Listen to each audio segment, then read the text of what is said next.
l'unique objectif de renouveler de manière impérieuse et de compléter le personnel politique par des élections libres, honnêtes, impartiales et crédibles. C'est avec joie, sans commune mesure, un sentiment profond et le sens du devoir accompli que je conjugue mes efforts personnels avec le président du Sénat, l'honorable Simon Dieusseul-Dera, pour investir les membres de la commission bicamérale dans leur mission. Mesdames, Messieurs, les membres de la commission bicamérale, vous avez pour mission de tenir informé le Parlement haïtien dans les 10 prochains jours du choix des 3 représentants de l'institution parlementaire devant intégrer le collège transitoire de gestion du Conseil électoral permanent, tout en sachant combien il vous sera difficile d'opérer un choix juste, équitable, teinté d'impartialité. Je vous demanderai dès la présente seconde de vous atteler au travail, car la nation ne peut plus attendre. Ainsi,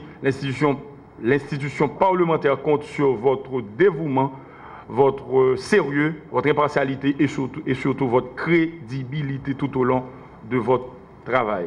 Merci beaucoup. Puisse Dieu bénir Haïti et les membres de cette commission. Maintenant, je vais rapidement donner lecture des noms des honorables députés et sénateurs faisant partie de la dite de cette commission. L'honorable député Abel Decolina, l'honorable député Luitz Amio François, l'honorable député Altesse Toussaint, l'honorable député Luben Pierre, l'honorable député Jean Danton Léger, l'honorable député Job Joliquaire Michel, l'honorable député Ogline Pierre, l'honorable député Patrick Robasson, l'honorable député Malherbe François.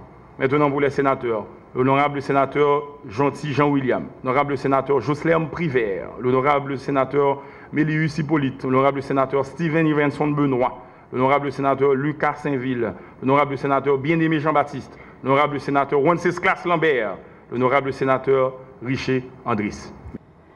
Je sais qu'il peut vous venir des transes, de percevoir l'éclair de danger qui menace les acquis de la Révolution de février 1986.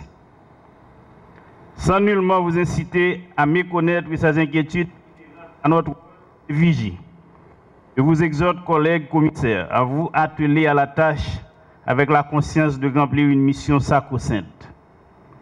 Ne concédez aucun compromis, ne cédez à aucun détour ni faux fuyant, pour ne pas vous faire auxiliaire des stratégies inavouables, ni être perçu comme complice des tendances malicieuses, des retards inexpliqués et injustifiés. Aujourd'hui, le constat est affligeant pour la démocratie.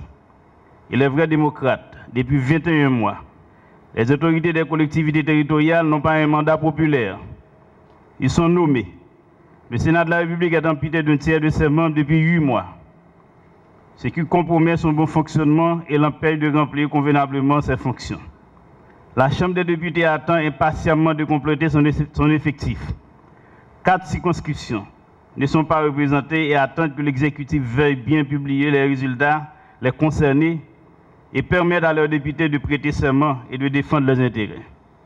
Pourquoi les élections n'étaient-elles pas réalisées à temps pour éviter ce vide qui dure au Sénat depuis le 8 mai 2012? Pourquoi les élections municipales et locales ne sont pas organisées depuis ces 21 mois?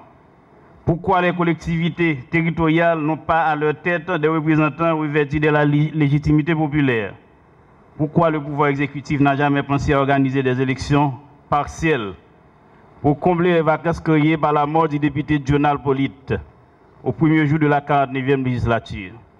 Autant d'interrogations qui n'ont pas de réponse satisfaisante.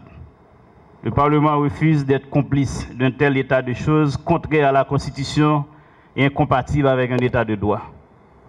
Les bureaux des 2 chambres du Parlement, à travers les 2 secrétariats généraux, mettent à votre disposition, chers collègues, commissaires, une salle de travail équipée de matériel informatique, d'outils de communication, d'Internet et de toute autre commodité utile.